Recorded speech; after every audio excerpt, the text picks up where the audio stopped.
Hey everybody, how's it going? Welcome to another MAMG Let's Play of Phoenix Wright Ace Attorney. When we left off, we finished the investigation phase and found out that Gumshoe is not on this case. There's a lot of weird things going on with this, and a lot of it seems to harken back to a case that happened a few years ago. So anyways, we're going to go ahead and do the first trial phase of this case here, and see if we can uncover a little bit of the truth as to what actually happened, and why there's a dead body in Edgeworth's trunk. How did the investigation go yesterday, Mr. Wright? Frankly, there are still a lot of gray areas. Or rather, the whole thing is one big gray area. Don't worry about me, no matter what the outcome. I'm ready to accept my fate. I believe in you, sis. Mr. Wright, let me offer you a word of advice. Yes? A defense attorney should never believe their client. The defendant is called to trial because they are suspected of wrongdoing. Never forget that. Miss Sky, you remind me a lot of Mia. But there's one decisive difference between you and her. And that is, you're not a defense attorney. I believe it's almost time for the trial. Good luck, Mr. Wright. I don't need luck. I need help. Desperate help. My first trial without a Fae helping me. No one's gonna bail me out this time. It's true. We've always had Mia or Maya with us. I'll be alone in there. So, I have to discover the truth, all by myself. Let's do it, Mr. Wright. I'll be with you the whole way. Thanks, Emma. Hopefully, you'll be able to give us some insight onto what's going on. Up against Edgeworth again, huh? Ah, here we go. The court is now in session for the trial of Miss Lana Sky. The defense is ready, Your Honor. The prosecution has been ready for a while, Your Honor. Edgeworth. I haven't been in court since Edgeworth's trial. It's been a while now. I hope that personal feelings will not be a part of the proceedings today, Mr. Wright.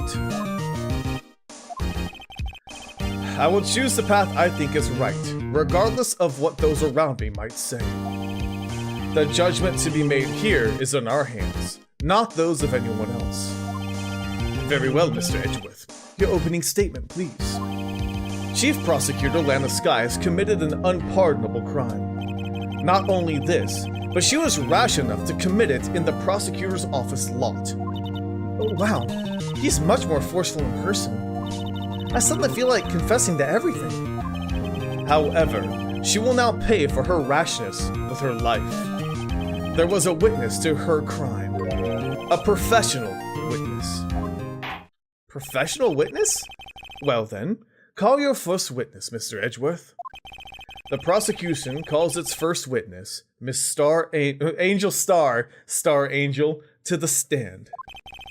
The cough-up queen? Here she is. Haven't I seen you somewhere? You ordered the caviar lunch, right? Oh, caviar! I've never eaten caviar before. The judge is really wolfing it down.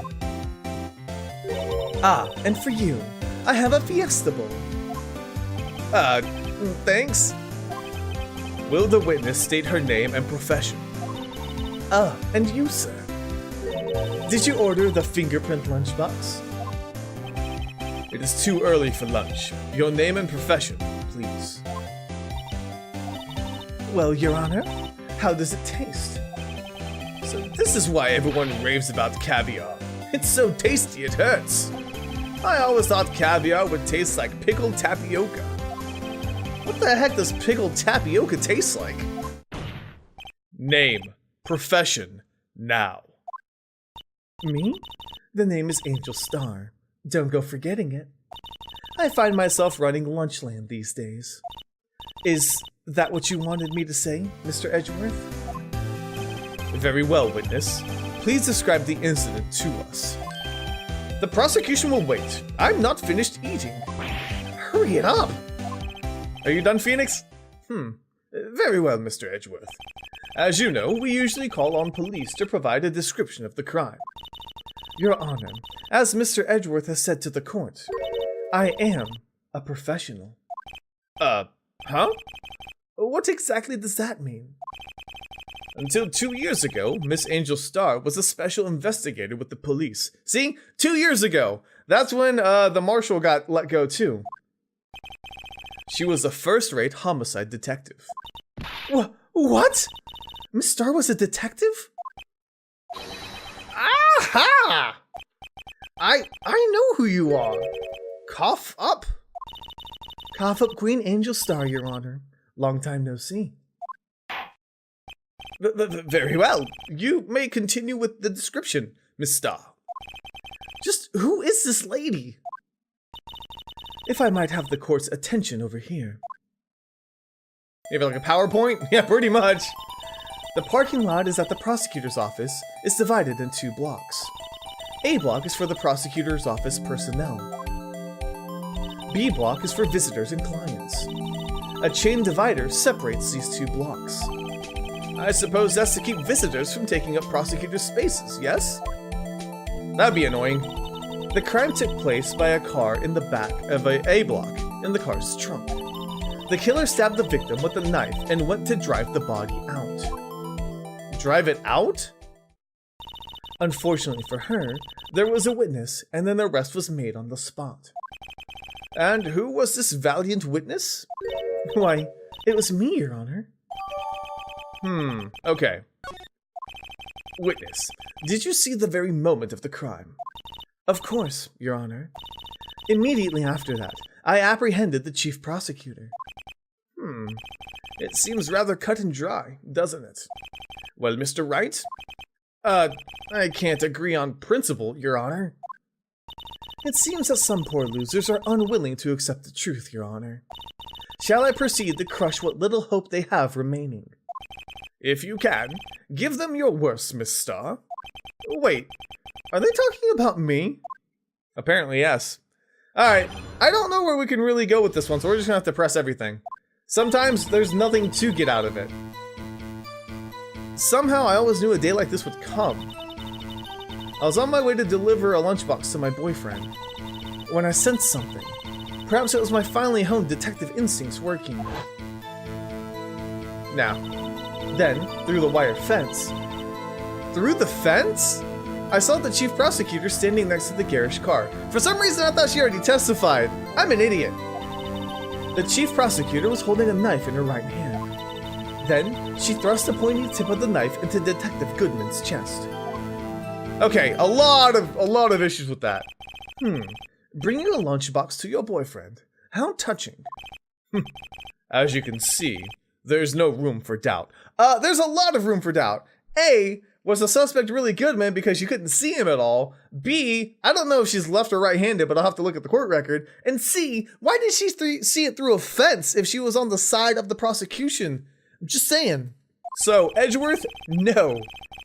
The key point of your testimony seems to be nothing other than the point of a knife which you saw being stabbed into Detective Goodman. So, how does it feel to be so utterly crushed? I'm still thinking about that. It's merely a flesh wound, Mr. Wright. Very well, Mr. Wright. You may cross-examine the witness. Alrighty, so yeah, we need to brush up on our facts here. Because there's too much going on. I'm not sure which one I want to press on. You're on your way. The whole, you knew it was going to happen. This line, it's all weird. Okay, through the wire fence. I wonder if that's where I need to, by garish car, you mean Mr. Edgeworth's car, yes. Mr. Edgeworth's? Incidentally, the knife with which the victim was stabbed was also Mr. Edgeworth's, wasn't it? Indeed, it was. I love the little mumble sounds. What an odd case this is. And the person you saw, are you sure it was the defendant? I saw her from no further than 30 feet away. I am certain it was her. If she's telling the truth, we're doomed. Let's just do what we can. Even if we don't have any proof, we can always complain. We're dealing with Edgeworth here. I need better material before I start pressing this. Can you tell us what the suspect was doing when you saw her? Okay, holding a knife in her right hand. Let me look at the knife. No prints. Okay, so she's probably wearing a glove, so that doesn't really help too much. One knife wound, died within an hour and a half. Okay, I don't really see anything there that I can use. So let's go ahead and press it. Tell me more about this knife that the suspect was carrying. Well, I'd said the blade was about 10 centimeters long. Is that right, Mr. Edgeworth? It is your knife, after all. Yes, that's about right. Prosecutors are, by nature, well versed in the location of a man's vital organs. I'm sure it was easier than boiling an egg for my egg salad surprise set. What? You can't testify as to her ability to kill an egg. I mean, a person. Perhaps a chicken salad set would have been a better metaphor. So, the defendant was holding a knife. What then? She tossed a pointy tip into Detective Goodman's chest. Okay. Tell the court why you didn't try to stop this crime. You did see her raise her knife to strike, no? The defense has a point. Unfortunately, by the time I realized what was going on, it was already too late. Too late? Yes. The next moment, the chief prosecutor brought down the murder weapon.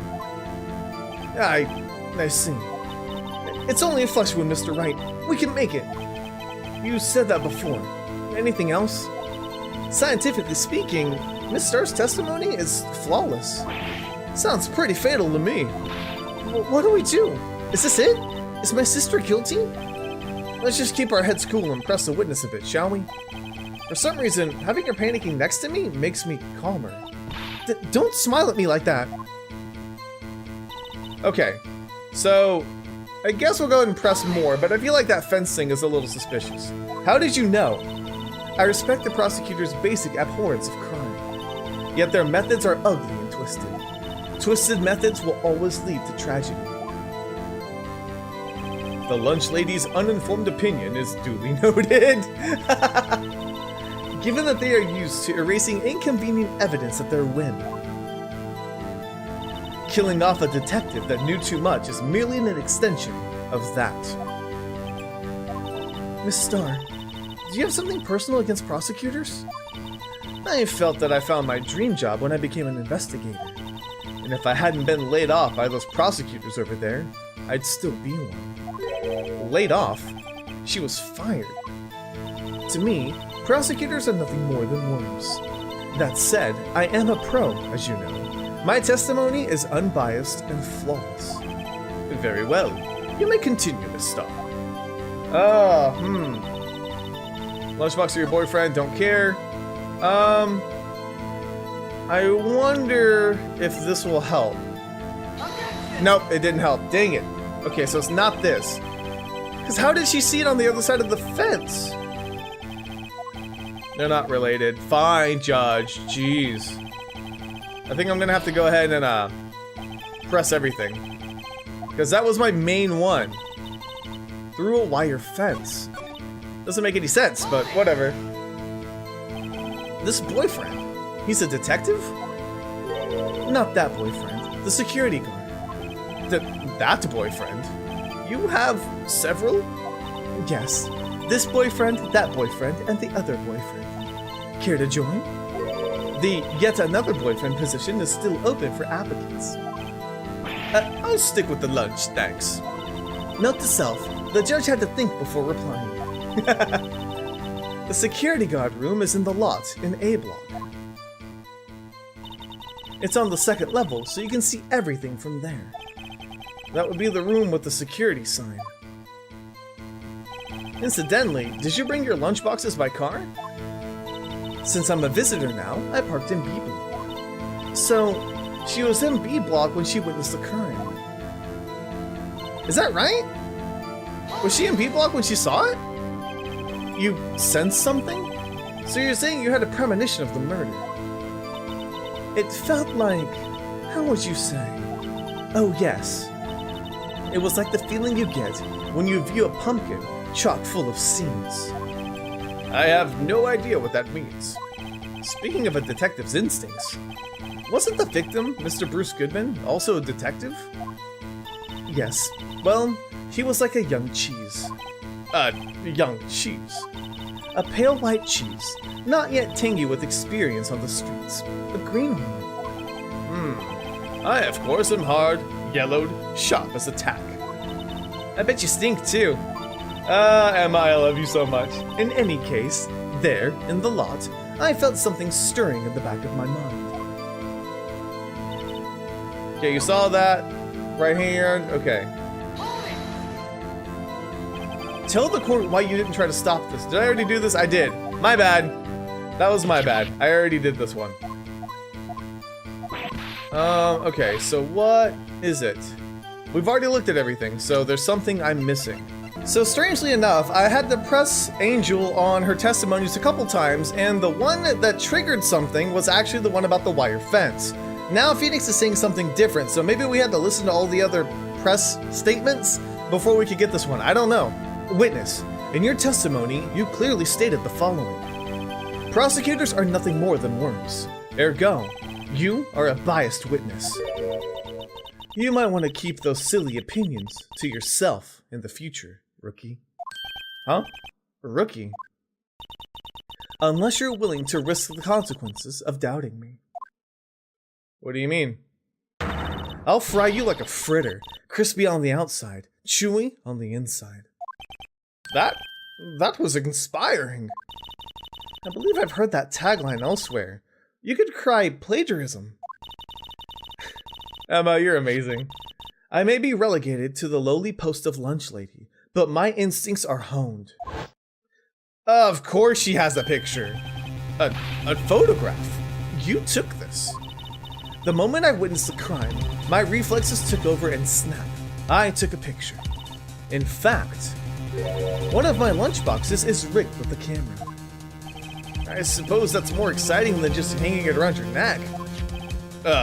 This is my first time seeing this photograph. You think I'd show it to you, a prosecutor? Think again. Yeah, she doesn't trust you. My boyfriend works in the photography division of criminal affairs. Well, this is most certainly the defendant. Cool. Uh-oh, that is unmistakably Lana Skye. So, what was the defendant doing at the time? Okay, hang on, we have this picture, right? Holding a knife in her right hand. I didn't see a knife in that picture. I don't think. Let me press her and see if she says anything different. Otherwise, I may present that evidence anyways. Okay, nothing there. So let me try pressing or presenting this evidence that we just got. Ah, there we go. And you witnessed this? You saw Miss Skye stab the victim with a knife. As I've already said, yes. I swear it on my finest salmon swirl lunch. I'm sure that is a fine lunch. But isn't that odd? Look at this photograph. This is a photograph you took of the very moment of the crime, is it not? Then why is Miss Skye not holding a knife? Exactly. Ahem. Mr. Edgeworth, your thoughts? Objection. What?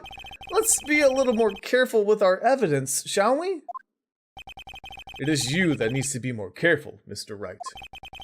What do you mean, Mr. Edgeworth? This photograph was not taken the moment before the stabbing. This was taken the moment after the stabbing. How can you tell that? Blood splatter. Huh? See the dark crimson stain on the chief prosecutor's coat? It's a black and white photograph. Ah, yes, it's hard to tell, but this could be blood. Well, Mr. Wright, I see no problem here. No problem? Except you.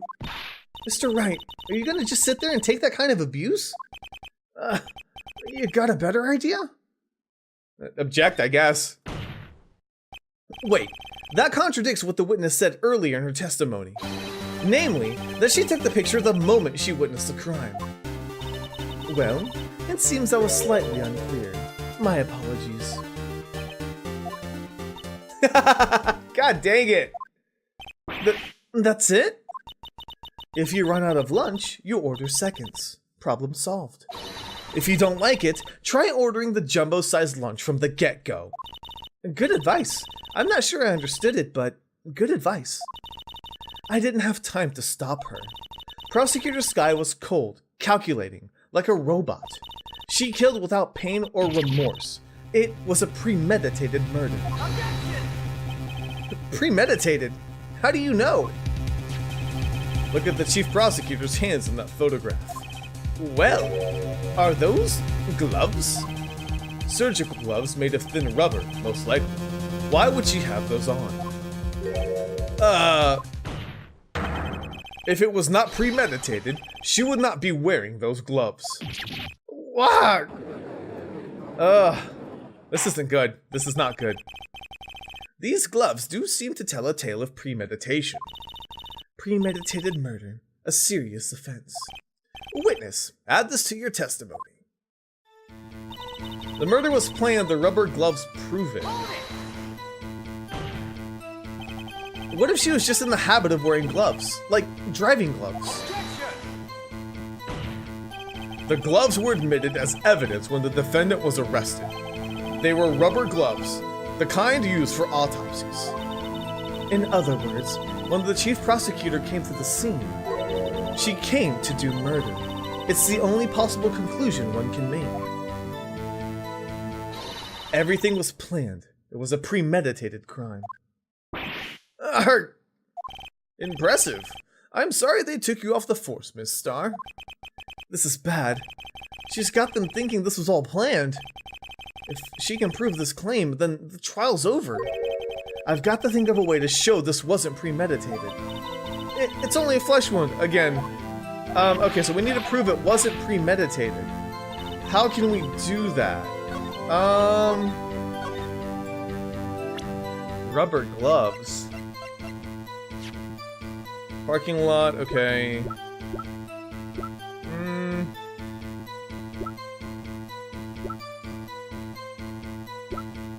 Trying to think of what it would be.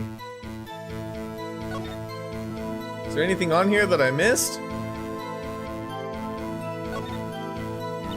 This must be the victim's blood, right? Either that or Edgeworth cut himself peeling an apple. What's Edgeworth doing with a knife like this anyway? Hey, maybe he spends his weekends roughing it in the wild. Edgeworth? In the wild? I think my fruit peeling theory is more likely. Are you kidding? I always pictured him as an outdoorsman. Now there's a scary thought. True. Did not help me at all though. I need to prove this was premeditated. Or wasn't premeditated. If I prove it was premeditated, then I'm screwed. Wait a second, I was right with the knife. The knife is Edgeworth's. So she didn't pre-plan it. Yeah, that's what it was. Oh, duh. Witness, do you know what this is? Are you trying to test me? I sell lunchboxes for a living, you know. That's a knife. The knife. The knife that was in Mr. Edgeworth's trunk. Indeed, it is my knife. What's with this case? The bloody murder weapon, a red car, all belonging to the prosecutor there. The defendant's the chief prosecutor for the district, right? Mommy, are prosecutors bad people? The defense has a request. We ask that the witness provide an accurate testimony. What's that, rookie?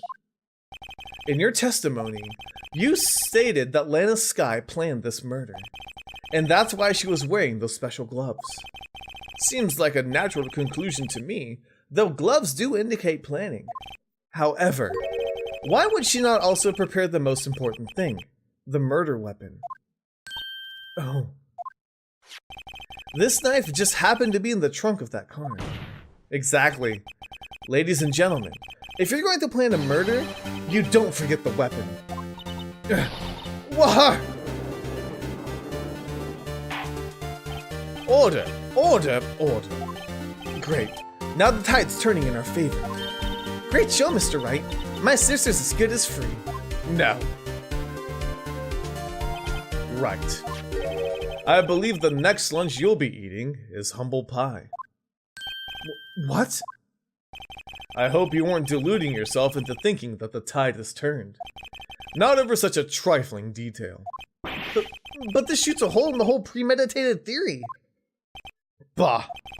The prosecution could care less if it was premeditated or not. The only one who seems to care is that lunch lady over there. The defendant, Lana Skye, murdered a detective with a knife. That is the only thing the prosecution needs to prove. Nothing else. Very good, Mr. Prosecutor. I suppose you think you're clever now. But you know as well as I do that she planned on killing him. It was planned. If she wasn't, why would she have been wearing... What? I believe I'd like to hear your testimony again. Witness, please tell us only what you saw, not what you thought. Ooh, how dare you.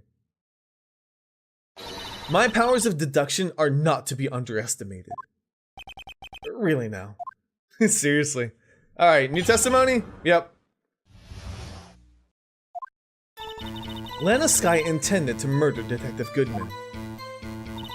That's why she called the victim all the way to the prosecutor's office. I'm sure the chief prosecutor had a grudge against the victim. Nothing else could drive that human machine to plunge the knife in again and again. Ah, we already got it. Awesome. The victim was summoned from the police department to the prosecutor's office. It does sound a lot like premeditation, doesn't it? So, if I order a pizza, does that mean I'm planning to kill the delivery boy? In any case, the defense may now cross-examine the witness. Emma's got a point. Delivery boys would be dead. Like, just slaughtered. Okay, let's go ahead and not talk about pizza because that's going to make me hungry. And we're going to do the autopsy because she did not plunge it in again and again. I got this one. Yeah, I'm confident about that one. You say she stabbed him again and again, but you couldn't have witnessed that. Are you testing me? Then I'll test you. With my moss surprise. I'm afraid the moss is growing under our feet as we wait, Miss Starr. What do you mean? I shouldn't have to explain this, but take a look. The autopsy report states that death was due to a loss of blood from one stab wound. Aha! You're right! Good show, Mr. Edgeworth. What a hunk. He's my hero, really. What about my objection? No one noticed? Well, witness? You got the crime scene set, right? Well, thanks. I always believed that no one could ever mistake ketchup for blood. But now, I realize that such mistakes are possible. So? You're saying you mistook something for blood? When she lifted her knife, I thought I saw blood at her breast. Splattered blood from her victim. That's why I thought she must have stabbed him at least twice. Then tell us what you saw that you thought was blood. Testify. Okay? Her red muffler? Red muffler? She doesn't have a red muffler. Miss Starr, I demand an explanation. The witness is clearly not suited for detective work. What? The suspect was not wearing a scarf or muffler of any kind when she stabbed the victim. And you've proved it yourself with this photograph. Huh? But that can't be. Only a true professional could be so clueless. I'm sure you'll make a good lunch lady. Have no fear. Oh, the burns! Harsh woods, but good. In the end, Mr. Edgeworth prevails. What was my objection? Chopped liver? But it was there. A scarf. No, not that, but something red. Really? Well now, where were we? The witness has given us an entertaining interlude. Now, back to business. What? Very well, witness. Continue your testimony. You saw the crime and apprehended the suspect. Tell us about that. Very well. I do remember some things accurately, at least. Ultimately, we couldn't shake the most important part of her testimony. The most important part? The part where your sister stabs the victim. This next testimony might just be the moment of truth.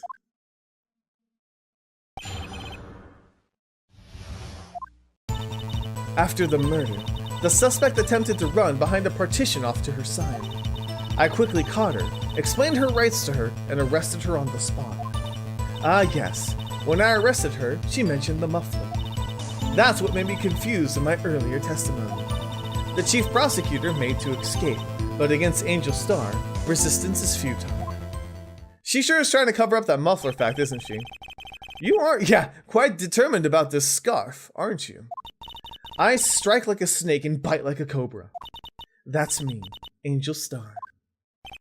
That wasn't a very good metaphor. First of all, a cobra is a kind of snake. Don't bother me with details unless you want to get bitten. No thanks. Note to self. Attorney Wright gets bitten by snake. The chief prosecutor tried to resist, but her efforts were in vain. She knocked my hands aside and kicked over an oil drum. Oil drum? Hard to imagine. Oh, she's beautiful, but deadly. A predator, this one. A leopard woman. Rawr. Very well, Mr. Wright. Your cross-examination, if you will. Okay?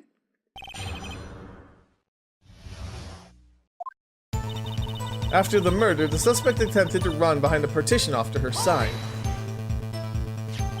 So, where is this partition on the floor plan? I'm sure she means this wall next to the car. That's right. There was a wall there, about 6 feet high. She was obviously trying to hide herself. Quite a natural thing for a criminal to do. And what did you do then? Okay. You say quickly. Were you close to the suspect? As I just said, I was only 30 feet away from her the whole time. Maybe I should press her for more details. Yeah. No, not leave her alone. God dang it. I guess I should just look at the picture to find out. No. Very well, you may continue with your testimony. No, I want to press it. Sorry, I didn't mean to do that. Okay. Let's fast forward real quick. I love the fast forward option. It's so nice. Press her. I'd like to see this on the floor plans, just to be safe. The Lunchland car was... She was a visitor, thus she parked in B block. So you witnessed the murder from here? That would make it about 30 feet from the car, yes. Is that correct, Miss Starr? Yes, that's right. But there was a chain link fence in front of you. I went over it, of course. Amazing! The cough-up queen, lunch lady athlete indeed. It would have taken her a little time to climb over the fence. So, she shouldn't have gotten to my sister that fast. Yeah, that fence was about 9 feet high, too. How come Miss Sky didn't get away? Okay? That's weird. Why did they spend all that time on that? Okay, let's press more.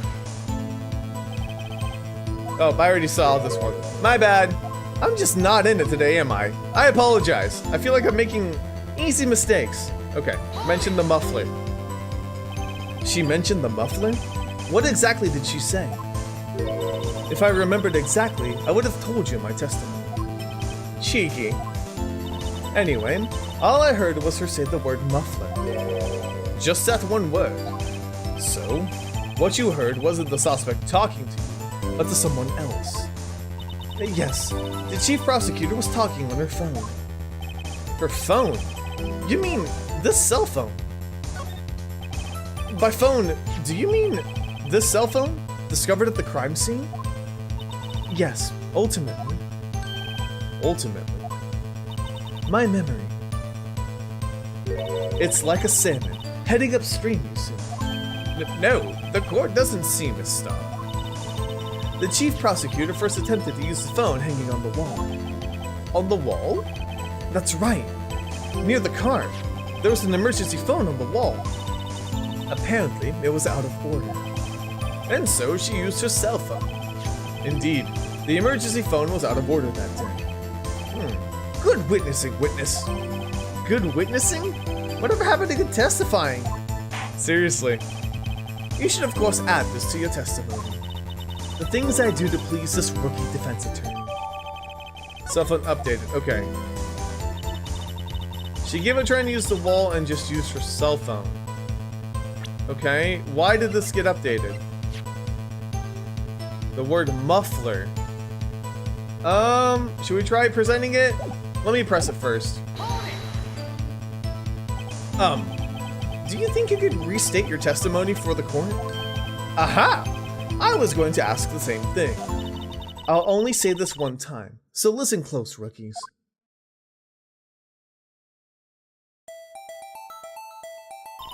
The chief prosecutor stabbed the victim and ran behind the partition. You can't see that she used the phone! She picked up the emergency phone on the wall, but it was out of order. So she pulled out her own cell phone out of her pocket. Yeah, that's what it is. You can't see behind the partition. And during that time, you climbed over the chain link fence. Then, I boldly grabbed her arm. The chief prosecutor hung up the phone. And you saw her doing this. What is it, Mr. Wright? Alrighty. So we got it. I think it's the map. Yeah, okay, good. I have to conclude that you have a personal grudge against Miss Lana Skye. Objection! The witness is a former detective. Her testimony is unmarred by personal bias. Well, who would have thought you would be my knight in shining armor, prosecutor? You, who together with the chief prosecutor, kicked me out 2 years ago. Well, Miss Starr, this is a fatal contradiction with your testimony. How do you explain this? I don't know what you're talking about. Mess with me, and I'll make you cough it all up. Ahem. Let's look at the floor plans. You said you witnessed a crime from this point. However, if that's true, you couldn't possibly have seen Miss Skye making that phone call. I believe you see what I'm getting at. That emergency phone was at the back side of the partition. If indeed you were in B block, you couldn't have seen it. Wire! Order! Order! What is the meaning of this? It's simple, Your Honor. She's not coughing up lunch. She's coughing up lies. Grr. That's quite a claim, Mr. Wright. Perhaps you will allow me a question. Tell us exactly what lie this witness has told the court. Here's where the counterattack begins. I can't afford to get this wrong. The witness lied about, where she saw it. She tried to use the emergency phone, but it was out of order. What is significant about this fact? Nothing. It would be pointless for her to lie about it. Pointless to lie. I see. The witness did actually see Miss Skye using the emergency phone. In other words, Miss Starr witnessed the crime from a different location. A different location? Now that's a pointless lie if I've ever heard one. Before you call my lie pointless, at least let me tell it. Let me ask a question to our clever wordsmith, Mr. Wright. Just where was the witness when she saw the crime? All the testimony we've heard up until now points in one direction. Okay, I think I know where it is. The security room. Because her boyfriend was there. One of her boyfriends was there. This is the only place where she could have been. The security guard room. Indeed, the security room in the underground parking lot is well positioned. It's built on the second level, so you can see the entire lot. She would have been able to see the emergency phone from there. But why there? There are many other places where she could have seen the phone. Not in this case, Your Honor. The witness, not being part of the prosecutor's office, couldn't park in A block. The only place where she could have seen the crime and the back of the partition is here. I remember in your testimony, You said you brought a lunch to your boyfriend in the security guard room. Yes? Well, Miss Starr? How many years have I been getting the better of men? To think that the tables could be turned. Today, a man has got the better of Angel Starr. Yeah, that's right. Why'd you lie about it, though? Order! Order! Witness! What have you done? You used to be a detective. You should know better. I'm not turning back. The guilty will be punished, and I'll do what I must to make sure justice prevails. The guilty? Is she talking about Miss Sky? Mr. Wright? Doesn't this strike you as odd? Why did Miss Starr lie? It doesn't make sense. Huh? She could have just said she saw the crime from the security guard station. It wouldn't change anything. Exactly. This photograph tells all. It was the defendant who stabbed the victim. The truth still stands. Objection! It still stands? I disagree, Mr. Edgeworth. What? If a witness is found to be lying, they're guilty of perjury. She knows this. She wouldn't risk that without a good reason. So, tell us what her reason was, Mr. Wright. Huh? Me? Who else? Mr. Wright, let's review what we know. Miss Starr witnessed a crime from the security guard station. But she lied and said she saw it from B Block. It must make a vital difference. But what? What would it change?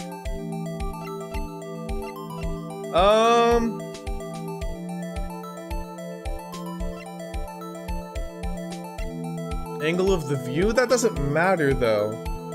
Unless it was for the photograph.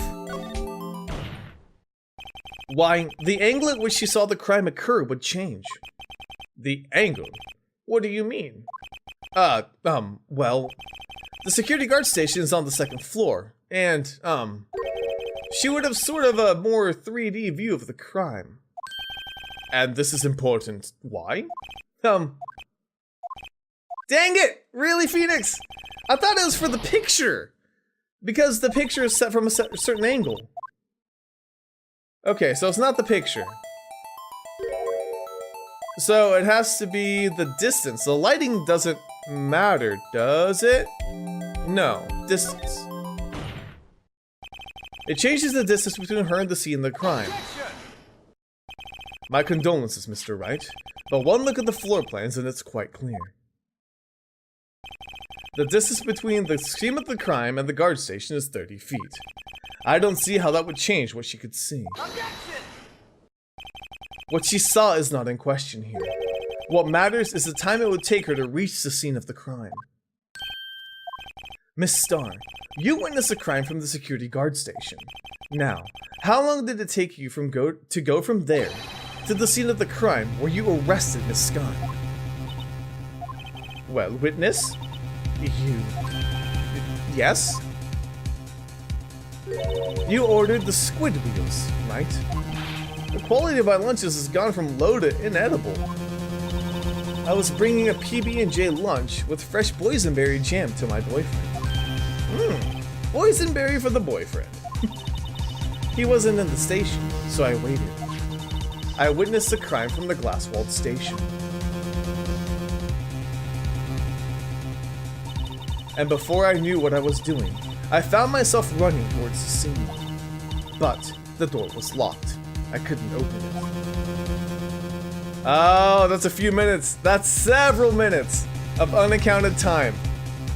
Anything could have happened. That's why I had to go through the visitors' parking lot in B Block. That's quite a detour. It probably took me at least 5 minutes to get to the scene of the crime. 5 minutes? There we go. This changes things considerably. But it was that woman over there in the defendant's chair who stabbed him. I know it. I have photographic evidence. I swear it. I swear it on my finest plastic spork. You have a point. And the spork is a wonderful invention. Would you like another caviar lunch? Absolutely. Uh-oh. Mr. Wright, you have to do something. Do I have any evidence to stop this? Yeah, I'm sure we do. 5 minutes between the witnessing of the murder and the arrest. Think about it. You could make pasta in that amount of time. You could, if you like it al dente. I've got lunchboxes that tie pasta into knots, rookie. A 5-minute blank. Isn't that strange? Strange. If you were a criminal, what would you do with 5 minutes, Your Honor? Well, I guess I'd flee the scene. hey! Don't get the wrong idea. I didn't kill anyone. But you have the instincts of a killer. You would run, but this time was different. Miss Sky dawdled at the scene of the crime, even had her picture taken. No true criminal would act this way. It's inconceivable. Yarg! Well then, it seems we've come to the end of this testimony. She has a grudge against the defendant, and there is a blank in her testimony. Mr. Edgeworth is the next witness ready to go. Unfortunately, I appear to have overestimated the witness on account of her professional history. We did it! We screwed that can shut, Mr. Wright. That was too close. I'm afraid that the cough-up queen has been dethroned. And with that, court is adjourned. Hold it. What? Really? Mr. Edgeworth, you ordered the squid wheels, right? That's the one she tried to foist off on me. I prefer not to take the defense team's leftovers. Anything else to say? I might be able to save you. I have decisive evidence. What was that? Is this another one of her trick lunchboxes? My apologies, but we have no further questions to ask of you, Miss Starr. Ah. Is this your jumbo lunchbox? Woohoo! A triple-decker! Out of deference to the witness's determination, I allow one more testimony. Let's hear about this decisive evidence. Like the lunchline motto says, you won't be disappointed. What's she gonna pull out of her lunchbox this time? I don't know. I don't even know. I should have mentioned those 5 minutes when I wasn't looking at the crime scene. And now, the matter of the victim's shoe. Did I not bring this up? 2 types of blood were found on this shoe. One was, of course, the victim's, and the other was the defendant, Miss Lana Sky's blood. This shoe proves it. It's flawless, decisive evidence. What? There was blood found on that shoe. Try Lunchland for all your lunch and decisive evidence needs. I don't trust you. Witness, what's the meaning of this? Why is this the first time I've heard of this evidence? Simple, as I've already said. I don't trust you with evidence, Mr. Edgeworth. That's why I took the liberty of investigating this myself. And you had blood tests performed. Didn't I mention? I have 3 boyfriends in forensics. In any case, Your Honor, I can't accept this as evidence. What? You should know the 2 rules of evidence law, Miss Starr. Rule 1. No evidence shall be shown without the approval of the police department. In other words, this shoe is illegal evidence, at least for the time being. Is that right, Mr. Wright? It seems so. Edgeworth sure is celebrating. Not so fast, Mr. Edgeworth. Don't forget, I used to be a detective. As I mentioned previously, this shoe has already been tested by a member of the forensics department. As you can see, it was approved by the police department as of today. Even the general public can produce official evidence, Mr. Edgeworth. No. Ugh. Is that right, Mr. Wright? It seems so. Edgeworth is looking pretty sullen. You could at least study some evidence law, really. The prosecution's complaints notwithstanding, it appears that this evidence satisfies the first rule of evidence law. Well, It seems you have yet another count against you, witness. Anything to ensure that the guilty are properly judged. Okay. Very well, Mr. Wright. You may cross-examine the witness. On the shoe? What's she gonna say about this? I should have mentioned those 5 minutes. Blah, blah, blah. Okay, I already saw this. No, you didn't bring it up.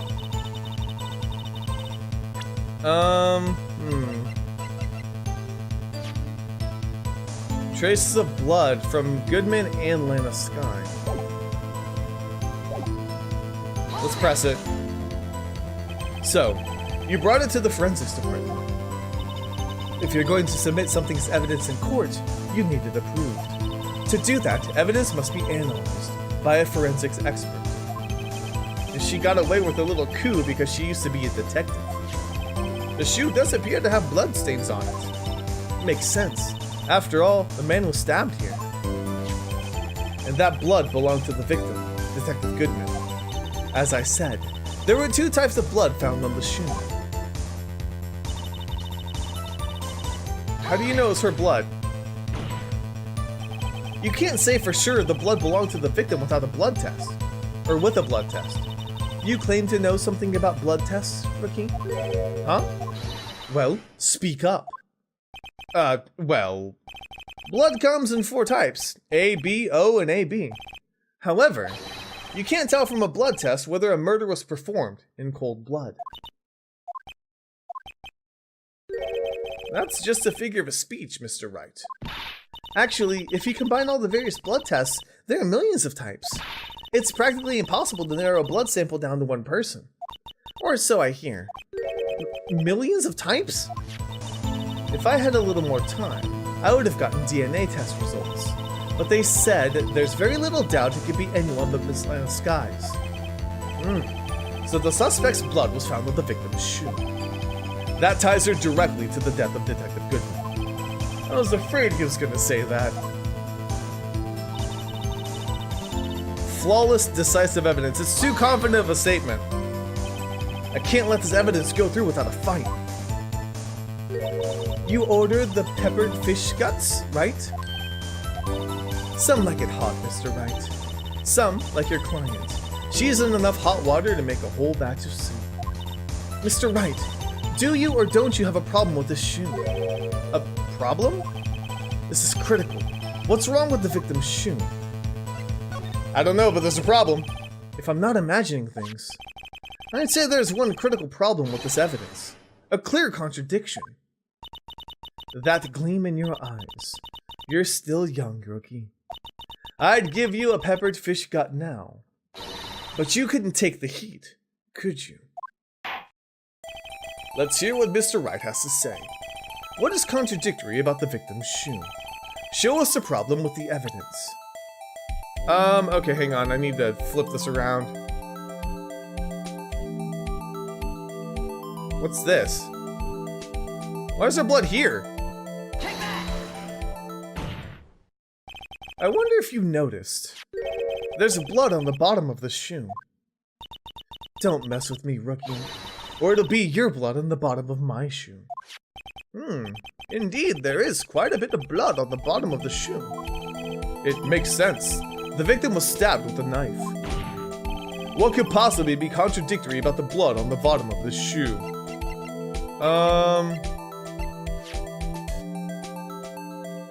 Hang on. She's wearing heels. The problem lies in the footprint. The footprint. Note that the bottom of the victim's shoe is covered in blood. Then, isn't this strange? Why aren't there any bloody footprints found by the scene of the crime? Aha! As you can see, there were no traces of any such footprints at the scene of the crime. That contradicts your claim about this shoe. This picture only shows part of the floor, so there could have been bloody footprints. If there were bloody footprints, they would have been found. We checked the scene and found nothing of the sort. Now what? Order! Order! Well, witness? What? Huh? Great going, Mr. Wright. But it's true that the lack of footprints is a contradiction. But then we have to ask why there wasn't a footprint. Oh, that's true. There has to be a reason as to why there wasn't a footprint. Think, Mr. Wright. Think. Hey, I don't know why it's not there.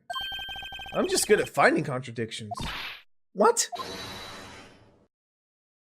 Was that Edgeworth? I see. Now I get it. Get what? Our witness is more devious than I gave her credit for. We were hoodwinked till the very end. But she slipped. There's one vital hint to the truth in her testimony. What are you talking about? Think back when she told us about apprehending the suspect. The chief prosecutor tried to resist, but her efforts were in vain. She knocked my hands aside and kicked over an oil drum. Oh, she's beautiful, but deadly. A predator, that one. A leopard woman. Rawr. Gotcha. I thought that was a strange thing for a normally cool-headed chief to do. No kidding. Now, witness, allow me to ask a very simple question. This oil drum, was it empty? Oh, that. I'm not sure I like your attitude, Mr. Edgeworth. Though apparently you're not the slowest conveyor belt in the lunchbox factory. Witness, well, was the oil drum empty? The oil drum kicked over by the chief prosecutor was brimming with water. Water? What does that mean? Still don't get it, Mr. Wright? Do you want to know the reason she knocked it over? The real reason. Aha! You don't mean... Yes. The suspect knocked over the oil drum for one reason and one reason alone. To erase the bloodstains that would become evidence against her. What? That ties things up quite nicely. The bloodstains left on the victim's shoe tie her quite clearly to this murder. Then, after the deed was done, she knocked over the oil drum to erase the telltale signs.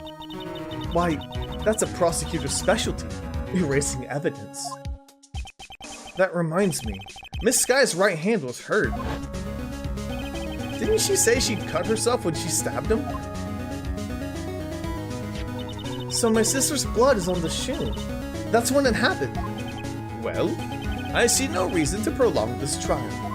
But Mr. Wright, do something, please. What? What can I do? Your sister has confessed the crime and she tried to conceal it. But...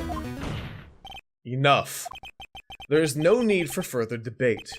The verdict, Your Honor. Very well. But Angel Star is on the prosecution's side. She could have been lying about the water. This court finds the defendant, Miss Lana Sky.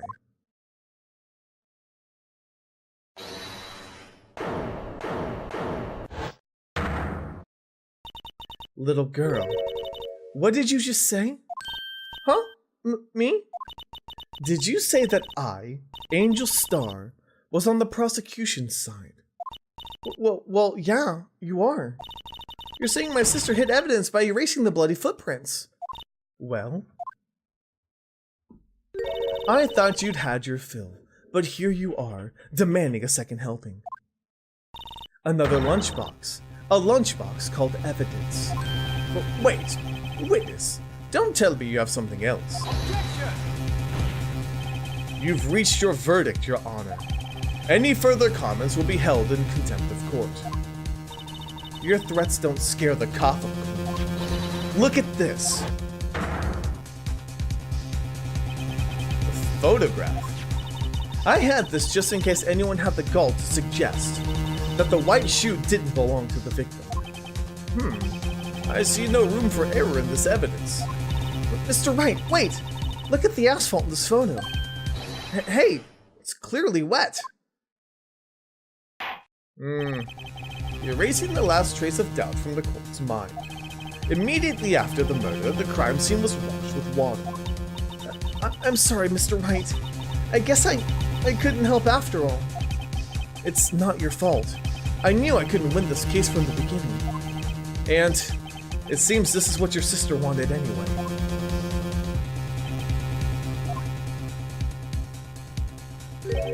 I'm sorry, Mia. Right. Wet or not. Don't be so quick to throw in the towel. Get yourself up off the asphalt. Take another good look. Don't give up. Not until the bitter end. This is the last piece of evidence. Very well. It's time I'd like to declare a verdict for good. Objection! Yeah! Your Honor, wait. What is it with you people? Can't I hound down my verdicts in peace anymore? Whatever it is, can it wait? No, it can't. Then it'll be too late. Look at this photograph, the last one submitted. This trial isn't over until we give each piece of evidence proper consideration. So, Wright, are you saying there's a problem with this latest piece of evidence? Yeah, I'll think later. Yeah, there's a problem. Right or wrong, I've got to go ahead with this. I suppose since we've come this far, we could give every claim a fair shake. Very well, Mr. Wright. Show the court the problem with this photograph. I don't know.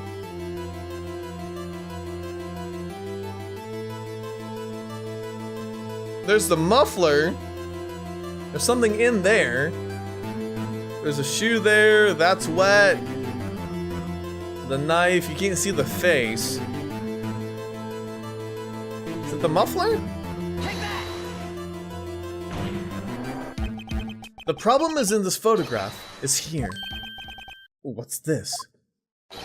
There's something poking out of the car's muffler. Wait, just a moment, Mr. Edgeworth. Your Honor? You just said muffler. However, I see no trace of a muffler or scarf of any kind in this photograph. Muffler is also part of a car, a part on a car or motorcycle, Your Honor. Just think of it as part of the exhaust system, a pipe. I see, and I see. What's that suspicious looking claw sticking out of the car's muffler? So what if there's something sticking out of the muffler? What does that have to do with this case? Nothing. Absolutely nothing. Objection! Sorry, Miss Starr, but it's not going to be that easy. In fact, you've already told us why this is important to the case. You said as much in your testimony.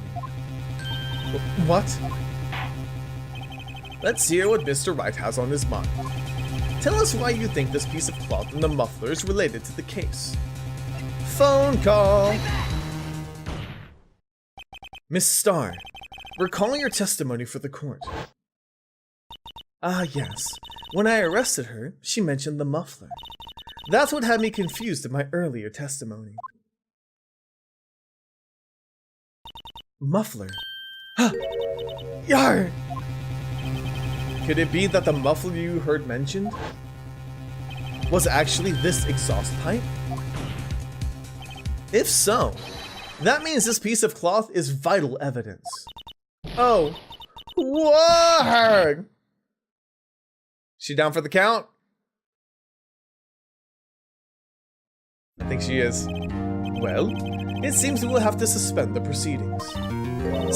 Suspend? I find myself wondering about that piece of cloth. If we leave any question unanswered here, we do a disservice to the law. Have the car at the crime scene inspected at once, and bring me that cloth. The verdict will wait until after we've seen all the evidence. Agreed?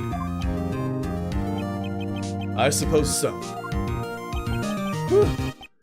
That was close. But we made it. At least for now. The court will adjourn for a 30-minute recess. It's lunchtime after all. He's still hungry? Okay, so we're taking a recess. That's fine. I'm gonna go ahead and leave this episode here because that was a pretty good chunk of a trial. And I'm not sure what's gonna happen next, but we'll save that for next time. At least it's 2 trials back to back because the trials are a lot of fun. Hopefully we'll be able to find out what's in the muffler and what exactly it's going to do. But we'll save that for next time. So until then, thank you guys so much for watching. Let me know if you enjoyed. I'll see you guys on the next MAMJ. Let's play. Oh, this music. Disturbing. Why does it undulate like that? Oh, wait, I know. This is the Blue Badger. They're trying to make him the police mascot. Wow, Mr. Wright, you know a lot about the police department. Still, he does seem familiar, somehow. Forget the Blue Badger. Who's that next to him? Someone appears to be dancing with the Blue Badger. Uh-oh, he noticed me. He sure is running over here fast. Hey, pal. What are you doing here? That's my line, Detective Gumshoe.